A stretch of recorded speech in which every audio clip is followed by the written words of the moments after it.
Hello नमस्कार दोस्तों, study point 9 YouTube channel पे आप सभी का हार्दिक स्वागत। आज है 25 मई 2023 और 25 मई 2023 से जितने भी इम्पोर्टेंट एग्जाम की दृष्टि से क्वेश्चन बनते हैं उनकी चर्चा करने जा रहे हैं। उससे पहले हम कल लास्ट क्लास का रिवीजन देख लेते हैं।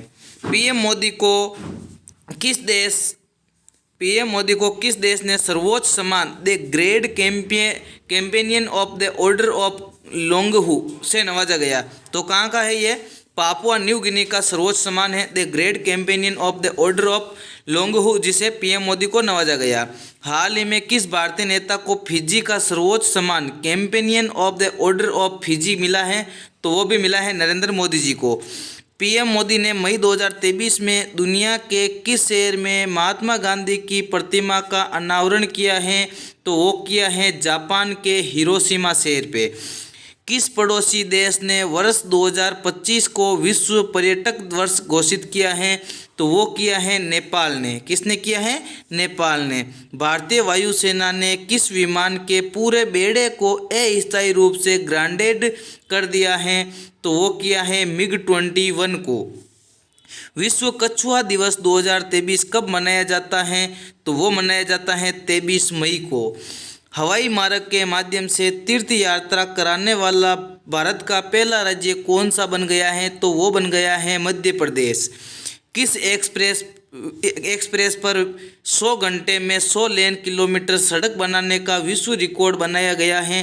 तो वो बनाया गया है गाजियाबाद अलीगढ़ एक्सप्रेसवे पे। पेटीएम ने किसे अपना नया प्रेसिडेंट नियुक्त किया है? तो वो किया है भावेश गुप्ता जी को। चलते हैं कल के क्वेश्चन ऑफ द डे के ऊपर। हाल ही में 26वीं बार एवरेस्ट फतेह करने वाले दूसरे व्यक्ति कौन बन गए हैं? तो मैं आशा करता हूं आपने इस क्वेश्चन का आंसर कमेंट बॉक्स के अंदर दिया होगा। तो इसका सही आंसर हो जाएगा पासांग दावा शेरपा। कौन हो जाएगा? पासांग दावा शेरपा। हालांकि इस क्वेश्चन का आंसर मैंने कल क्लास में करवा दिया था, लेकिन तो भी आपने दिया होगा पासांग दावा शेरपा। चलते हैं आज के फर्स्ट क्वेश्चन के ऊपर। आज का फर्स्ट क्वेश्चन क्या है? तो देखिए, हाल ही में किस देश के माउंट एटना ज्वालामुखी में विस्फोट हुआ है? तो माउंट एटना ज्वालामुखी कहाँ पे है? तो वो देखिए, ऑप्शन नंबर ए है हवाई द्वीप, ऑप्शन नंबर बी है इटली, ऑप्शन नंबर सी है जापान, ऑप्शन नंबर डी है इंडोनेशिया। तो इसका सही आंसर क्या होगा? तो इसका सही आंसर मैं बताता हूँ। ऑप्शन नंबर बी इसका सही आंसर हो जाएगा इटली। कहाँ पे? इटली के अंदर माउंट एटना ज्वालामुखी के अंदर क्या हुआ है? विस्फोट हुआ है। देखिए, 10,925 फीट ऊंचे ज्वालामुखी का विस्फोट दूर से देखने लायक रहता है, क्योंकि ये काफ़ी दिनों तक आग उगलता रहता है। इससे पहले इसका बड़ा विस्फोट 1992 में हुआ था। कब हुआ था? 1992 में, जो अब वापस 2023 के अंदर इसका बड़ा विस्फोट हुआ है।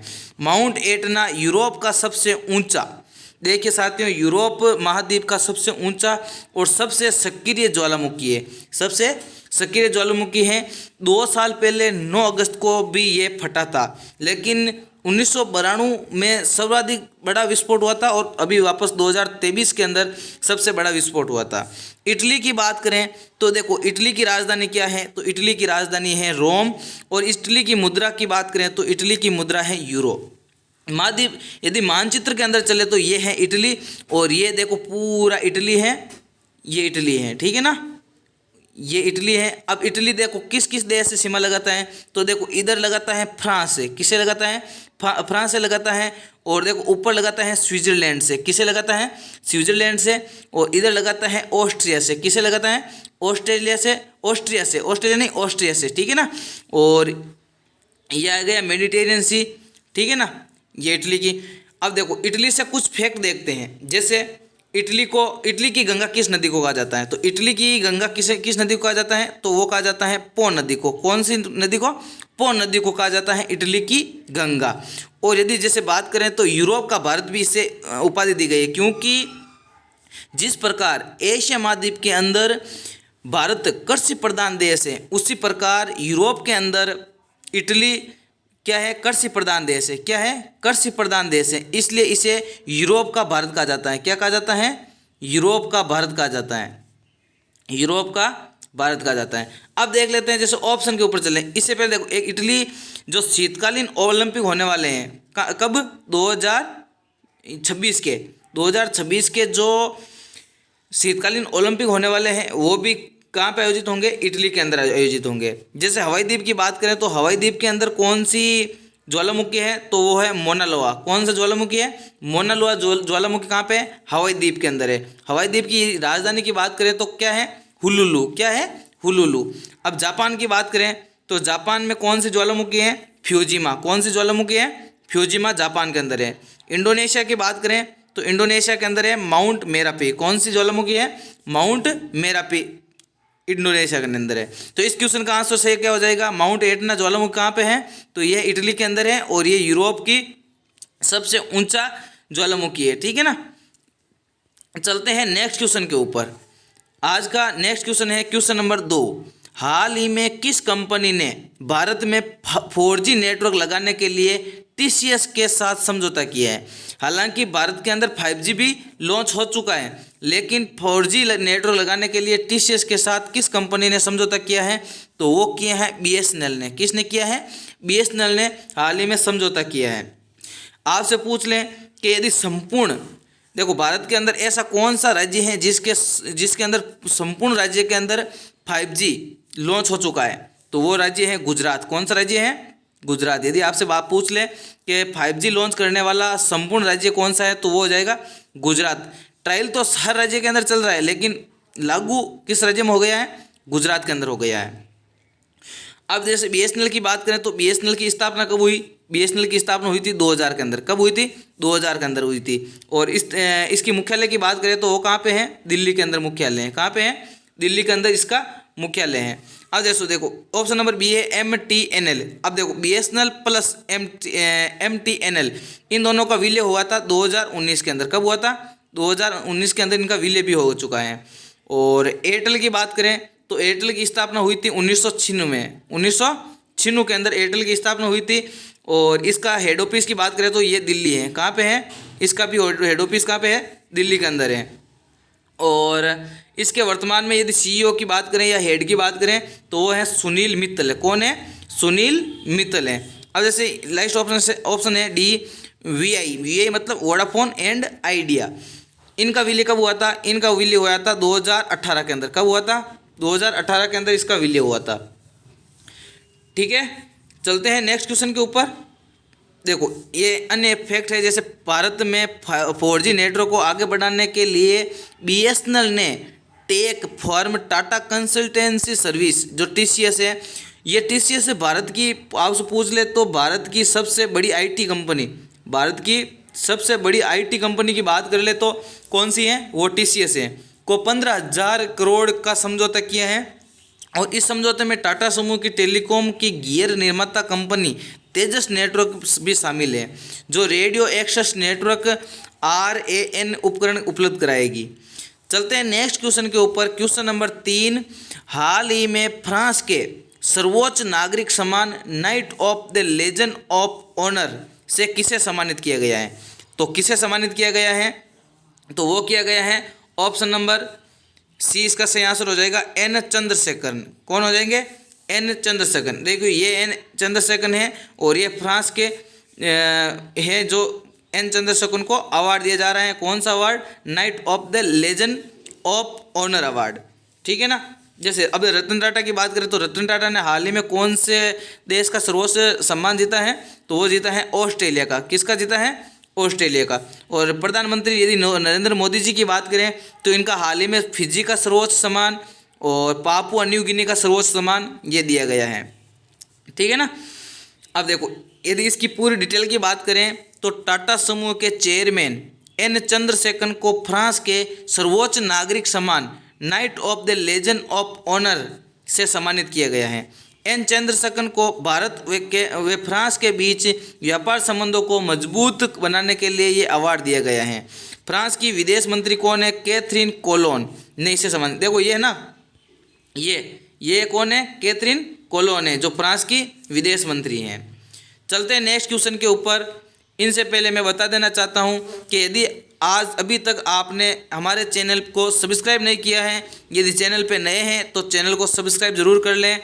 और साथ ही साथ इन वीडियो की PDF और साथ ही इन क्वेश्चनों की क्यूज पाने के लिए हमारे टेलीग्राम चैनल स्टडी पॉइंट 9, जिसका लिंक इस वीडियो के डिस्क्रिप्शन के अंदर दिया हुआ है, वहाँ पे ज्वाइन कर लीजिए। यदि वीडियो पसंद आए तो लाइक कर दीजिए और दोस्तों को शेयर कर दीजिए और सब्सक्राइब ज़रूर कर लीजिए। क्वेश्चन नंबर 4 है, हाल ही में IPL इतिहास में सर्वाधिक शतक जड़ने वाला रिकॉर्ड किस खिलाड़ी ने बनाया है? तो सर्वाधिक शतक जड़ने वाला रिकॉर्ड किसने बनाया है? तो वो बनाया है विराट कोहली ने। किसने बनाया है? ऑप्शन नंबर 20 का सही आंसर हो जाएगा, विराट कोहली ने बनाया है। गुजरात टाइटंस के खिलाफ बेंगलोर में खेले गए एक मैच में विराट ने अपने IPL कैरियर का 7वां शतक जड़ते हुए क्रिस गेल के रिकॉर्ड को तोड़ दिया है। क्रिस गेल ने 6 IPL के अंदर शतक दर्ज किए हैं, 6 IPL के अंदर शतक दर्ज किए हैं, लेकिन ये किसका रिकॉर्ड था? क्रिस गेल का रिकॉर्ड था। लेकिन अभी विराट कोहली ने 7 IPL के अंदर शतक जड़ने का रिकॉर्ड बना लिया है क्रिस गेल का तोड़ के। कोहली ने IPL 2023 में खेले गए अंतिम लीग मैच में ये मुकाम हासिल किया है। IPL की बात करें तो IPL इंडियन प्रीमियर लीग, यदि इसकी स्थापना की बात करें तो कब हुई थी? 2008 के अंदर। और वर्तमान में इसका 16वां संस्करण कब खेला गया? 2023 के अंदर खेला गया। और आज तक की सफल टीम बात करें तो वो है मुंबई इंडियंस। कौन सी है? मुंबई इंडियंस है। और 2022 की विजेता की बात करें तो वो है गुजरात। कौन सी है? गुजरात है। और IPL, जैसे IPL कौन करवाता है? तो IPL करवाता है BCCI। कौन करवाता है? BCCI करवाते हैं, ठीक है ना। और अभी की बात IPL के इतिहास के अंदर यदि सर्वाधिक महंगे खिलाड़ी की बात करें तो वो हैं, देखो सबसे महंगे खिलाड़ी की बात करें तो इसके अंदर ऑप्शन दिया हुआ है मैंने, कौन है? तो वो है सैम करन। कौन है? ऑप्शन नंबर D जो दिया हुआ है, सबसे महंगे खिलाड़ी IPL के इतिहास के अंदर सबसे महंगे खिलाड़ी हैं सैम करन। और IPL के अंदर सर्वाधिक विदेशी खिलाड़ी खेलते हुए हैं वो है, जो कप्तान रह चुके हैं वो है डेविड वार्नर। कौन है? डेविड वार्नर, ठीक है ना। चलते हैं नेक्स्ट क्वेश्चन के ऊपर। क्वेश्चन नंबर 5, हाल ही में T20 में 11,000 रन पूरे करने वाले दूसरे भारतीय खिलाड़ी कौन बन गए हैं? तो कौन बन गए हैं? वो बन गए हैं रोहित शर्मा। कौन बन गए हैं? रोहित शर्मा बन गए हैं, ठीक है ना। T20 के अंदर 11,000 रन पूरे करने वाले दूसरे खिलाड़ी कौन बन गए हैं? रोहित शर्मा बन गए हैं। भारतीय क्रिकेट टीम के कप्तान रोहित शर्मा विराट कोहली 11,864 रन के बाद T20 क्रिकेट में 11,000 रन बनाने वाले दूसरे भारतीय बल्लेबाज बन गए हैं। देखिए प्रथम स्थान पे कौन है? तो प्रथम स्थान पे हैं विराट कोहली। कौन है? विराट कोहली ने 11,864 रन बनाए हुए हैं, लेकिन रोहित शर्मा जी के 11,000 रन पूरे हो गए, ये दूसरे स्थान पे आ गए हैं। वह Chris Gayle, Shoaib Malik, Kieron Pollard, David Warner और ओरन फिंच और विराट कोहली के बाद 11,000 रन बनाने वाले कुल मिला के विश्व के अंदर बात करें तो वह 7वें बल्लेबाज हैं। कौन से हैं? 7वें बल्लेबाज हैं। क्रिस गेल के नाम सबसे ज़्यादा T20 रन बनाने का रिकॉर्ड 14,562 है। कितना है? 14,562, ये 1 नंबर पे हैं।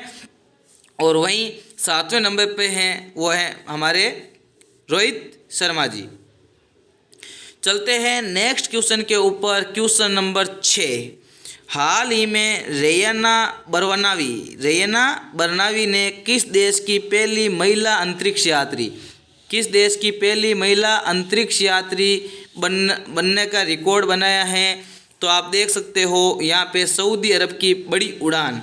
तो सऊदी अरब की बड़ी उड़ान, इसका मतलब इसका सही आंसर क्या होगा? ऑप्शन नंबर A इसका सही आंसर हो जाएगा सऊदी अरब इसका सही आंसर हो जाएगा। सऊदी अरब की रेयाना बरनावी, जिन्होंने देश की पहली महिला अंतरिक्ष यात्री बनने का रिकॉर्ड बनाया है। यदि बात कर लें जैसे UAE, तो UAE की प्रथम अंतरिक्ष महिला की बात कर ले तो वो है नूरा अल। कौन सी है? नूरा अल, जिन्होंने UAE के अंदर प्रथम महिला जो अंतरिक्ष यात्री बनी है। भारत की आपको पता है, सभी को बताने की ज़रूरत नहीं है। रेयना बर्नावी संयुक्त अरब की पहली महिला अंतरिक्ष यात्री हैं जो अंतर्राष्ट्रीय अंतरिक्ष स्टेशन पर पहुंच गई हैं। रेयना बर्नावी ने संयुक्त अरब की पहली महिला अंतरिक्ष यात्री बनने का रिकॉर्ड अपने नाम किया है। उन्होंने एक्सियोम स्पेस की ओर से आयोजित अंतर्राष्ट्रीय अंतरिक्ष स्टेशन ISS के लिए एक मिशन में भाग लेकर कीर्तिमान बनाया है। देखिए ये है सऊदी अरब, ये सऊदी अरब है। देखो सऊदी अरब के इधर की साइड कौन सा है, रेड सी है। कौन सा है, रेड सी है। इधर की साइड कौन सा है, अरेबियन सी है। कौन सा है, अरेबियन सी है।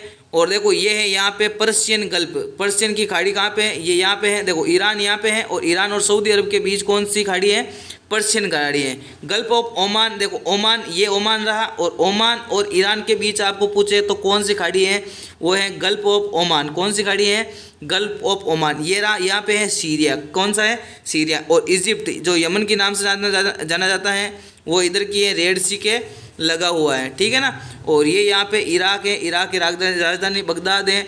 और सऊदी अरब की राजधानी की बात करें तो ये यहाँ पे सेंटर के अंदर है, कौन सी है, रियाद। कौन सी है, रियाद है, ठीक है ना।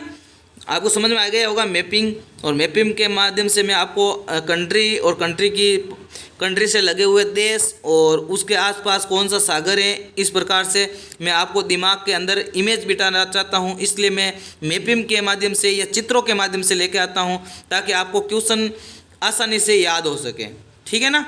चलते हैं क्वेश्चन नंबर 7। जैसे ये नीरज चोपड़ा जी की लेकर आ गया तो इस क्वेश्चन का आंसर क्या होगा, नीरज चोपड़ा हो जाएगा। तो इस प्रकार से क्या है, मैपिंग या चित्र के माध्यम से आपके दिमाग के अंदर चित्र स्थायी रूप से स्थापित हो जाता है। तो हाल ही में पुरुषों की जेवलिंग थ्रो में वर्ल्ड के नंबर 1 खिलाड़ी कौन बन गए हैं। तो जेवलिंग थ्रो के अंदर वर्ल्ड के नंबर 1 खिलाड़ी कौन बन गए हैं। तो आप ऑप्शन देख के भी इसका आंसर कर सकते हो, क्योंकि ऑप्शन के अंदर भाला फेंक या जेवलिंग थ्रो से एक ही व्यक्ति हैं, वो है नीरज चोपड़ा जी। कौन है, नीरज चोपड़ा जी। इसका सही आंसर हो जाएगा ऑप्शन नंबर बी। क्या हो जाएगा, ऑप्शन नंबर बी। देखो वर्तमान में जब इन्होंने वर्ल्ड रिकॉर्ड बनाया था राष्ट्रमंडल खेलों के अंदर भाला फेंक के अंदर 87.58 मीटर, तब इनके नाम पे भाला फेंक दिवस मनाया जाने लगा। और इनकी घोषणा हुई थी 7 अगस्त को। कब भाला फेंक दिवस कब मनाया जाता है, 7 अगस्त को। अब देखो ऑप्शन देख लेते हैं। नोवाक जोकोविच, तो नोवाक जोकोविच किस खेल से संबंधित है, तो ये टेनिस से संबंधित है। किस खेल से संबंधित है, ये टेनिस खेल से संबंधित है। बजरंग पूनिया की बात कर लें तो ये हैं पहलवान, कुश्ती से संबंधित पहलवान, तो ये भी नहीं होगा। और सुनील छेत्री की बात करें तो ये फुटबॉल से संबंधित है। किससे संबंधित है, फुटबॉल से संबंधित है। तो इसका सही आंसर क्या हो जाएगा, भाला फेंक से नीरज चोपड़ा हो जाएगा। देखो नीरज चोपड़ा वर्ल्ड नंबर 1 ये नीरज चोपड़ा जी हैं और ये नंबर 1 वर्ल्ड के अंदर नंबर 1 खिलाड़ी हैं। नीरज चोपड़ा बने विश्व के number 1 javelin throw. Tokyo 2022 Olympic champion Neeraj Chopra ताज़ा जारी रैंकिंग 1455 अंकों के साथ पहले स्थान पे हैं। वही ग्रेनाडा के वर्ल्ड चैंपियन एंडरसन पीटर्स 1433 अंकों के साथ दूसरे स्थान पर लुढ़ गए हैं। वहीं चेक गणराज्य के जेके वेडलेक 1416 अंकों के साथ तीसरे स्थान पे हैं। यदि आपसे पूछे प्रथम स्थान पे तो हो जाएंगे नीरज चोपड़ा जी, और द्वितीय स्थान पे बात करें तो एंडरसन पीटर्स हो जाएंगे, ठीक है ना। और यदि इनके अंकों की बात करें नीरज चोपड़ा जी की तो 1455 अंकों के साथ, ठीक है ना। आजकल क्वेश्चन इस प्रकार से आने लगे हैं कि विश्व के number 1 javelin throw Neeraj Chopra किन अंकों के साथ प्रथम स्थान पे हैं, तो 1455 अंकों के साथ, ठीक है ना। और किन को पछाड़ा है, तो एंडरसन पीटर्स को पछाड़ा है, ठीक है ना। इस प्रकार से क्वेश्चन पूछे जा सकते हैं। चलते हैं नेक्स्ट क्वेश्चन के ऊपर, क्वेश्चन नंबर 8। हाल ही में केंद्रीय स्वास्थ्य व परिवार कल्याण मंत्रालय में राज्य मंत्री के तौर पे किसे नियुक्त किया गया है। तो केंद्रीय स्वास्थ्य व परिवार कल्याण मंत्रालय में राज्य मंत्री, देखो यदि इसकी बात कर लें ओनली फॉर केंद्रीय स्वास्थ्य परिवार कल्याण मंत्रालय की, तो इसका तो सही आंसर क्या हो जाएगा, तो इसका तो सही इतना पूछ ले ओनली फॉर, तो ये मंत्रालय है हमारे मनसुख मंडाविया जी के पास। किन के पास है, मनसुख मंडाविया। तो इनके पास तो कौन सा मंत्रालय है, केंद्रीय मंत्री यदि पूछ ले तो ये तो हो जाएंगे हमारे मनसुख मंडाविया जी। लेकिन यहाँ पे पूछा है राज्य मंत्री के तौर पे, तो राज्य मंत्री के तौर पे SP Singh Baghel, SP option number सही, इसका सही आंसर हो जाएगा C option, SP Singh Baghel को राज्य मंत्री के तौर पे चुना गया है। देखो किरण रिजिजू की बात करें तो ये पहले खेल मंत्री थे, अब ये कौन हो गए, पर्यावरण मंत्री हो गए, ठीक है ना। चलते हैं इनकी डिटेल के ऊपर, तो एसपी सिंह बघेल को केंद्रीय स्वास्थ्य व परिवार कल्याण मंत्रालय में राज्य मंत्री के तौर पे नियुक्त किया है, और इससे पहले उनके पास केंद्रीय कानून राज्य मंत्री का कार्यभार था। इससे पहले किरण रिजिजू की जगह अर्जुन राम मेघवाल को देश का नया कानून मंत्री नियुक्त किया था, ठीक है ना। चलते हैं आज के क्वेश्चन नंबर 9 के ऊपर। हाल ही में राष्ट्रमंडल खेल कब आयोजित किया गया, तो इसको कब मनाया गया, राष्ट्रमंडल दिवस कब मनाया गया, तो ये मनाया गया ऑप्शन नंबर सी, इसका सही आंसर हो जाएगा 24 मई को। कब मनाया गया, 24 मई को राष्ट्रमंडल दिवस मनाया गया।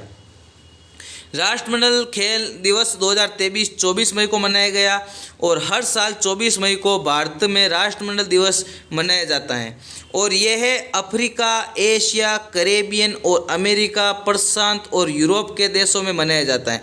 देखो ये कहाँ कहाँ पे मनाया जाता है की बात करें तो जो भी ब्रिटिश जो गवर्नमेंट थी उनके अधीन जो भी देश थे उनको राष्ट्रमंडल खेल के अंदर ये दिवस मनाया जाता है, और राष्ट्रमंडल खेल उन्हीं के बीच में होता है। राष्ट्रमंडल खेल दिवस 2023 की थीम की बात करें तो forging A sustainable and peaceful common future है। क्या थीम है, forging A sustainable and peaceful common future है 2023 की थीम, ठीक है ना। और 24 मई 1819 को जन्मी महारानी विक्टोरिया की जयंती के उपलक्ष्य में राष्ट्रमंडल दिवस मनाया जाता है। तो राष्ट्रमंडल दिवस की घोषणा कब, 24 मई 1819 में जन्मी महारानी विक्टोरिया की जयंती के उपलक्ष्य में मनाया जाता है। राष्ट्रमंडल खेल की बात करें तो ये 56 देशों का एक राजनीतिक संगठन है, ठीक है ना, और ये जो भी ब्रिटिश साम्राज्य के उपनिवेश थे उनके बीच में होता है। स्थापना की बात करें तो 1931 के अंदर हुई थी, और इसका मुख्यालय की बात करें तो कहाँ पे है, लंदन के अंदर है।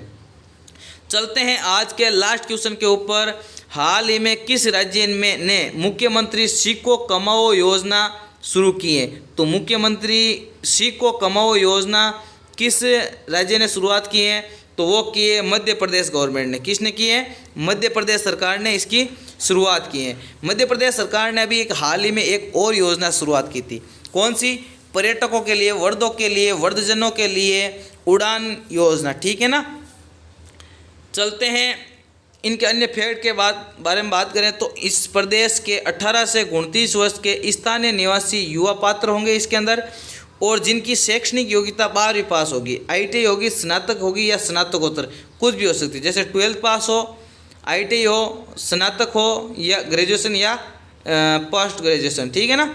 इस योजना के अनुसार बेरोजगार युवकों को 8 से 10 हज़ार रुपये हर महीने प्राप्त होंगे, और साथ ही युवाओं को प्रशिक्षण करा के तैयार किया जाएगा जिससे वे हर महीने कम से कम इतनी रकम कमा सके, और इस योजना का नाम सीखो कमाओ योजना रखा गया है, ठीक है ना। अब चलते हैं आज के क्वेश्चन ऑफ द डे के ऊपर। आज का क्वेश्चन ऑफ द डे क्या है और इसका आंसर आप कमेंट बॉक्स के अंदर दोगे। तो मनरेगा श्रमिकों के लिए कल्याण कोष शुरू करने वाला भारत का पहला राज्य कौन सा बन गया है, तो कल्याण कोष शुरू करने वाला भारत का पहला राज्य कौन सा बन गया है। ऑप्शन नंबर ए है गुजरात, ऑप्शन नंबर बी है राजस्थान, ऑप्शन नंबर सी है हरियाणा, ऑप्शन नंबर डी है केरल। तो इसका सही आंसर आप कमेंट बॉक्स के अंदर दोगे। ये क्वेश्चन आपके पिछली क्लासों के अंदर करवाया गया है। हम क्या है कि क्वेश्चन ऑफ द डे लेके आते हैं ताकि आपको वापस उस क्वेश्चन का रिवीजन हो सके। तो ये क्वेश्चन करवाए हुए ही क्वेश्चन लेके आते हैं। तो आज का सेशन यहीं पे समाप्त होता है। यदि सेशन पसंद आया है तो सेशन को लाइक कर दीजिए, दोस्तों के साथ शेयर कर दीजिए और हमारे मोटिवेशन के लिए एक प्यारा सा कमेंट ज़रूर कर दीजिए। यदि चैनल पे नए हैं और चैनल को अभी तक सब्सक्राइब नहीं किया है तो चैनल को सब्सक्राइब कर लीजिए और साथ ही साथ बेल आइकन को ऑन कर लीजिए। और इस वीडियो की PDF पाने के लिए और साथ ही इन क्वेश्चनों की क्यूज पाने के लिए हमारे टेलीग्राम चैनल स्टडी पॉइंट 9 जिसका लिंक इस वीडियो के डिस्क्रिप्शन के अंदर दिया गया है और चैनल के डिस्क्रिप्शन के अंदर भी दिया गया है, वहां जाके उसको ज्वाइन कर लीजिए। Thank you. जय हिंद, जय भारत।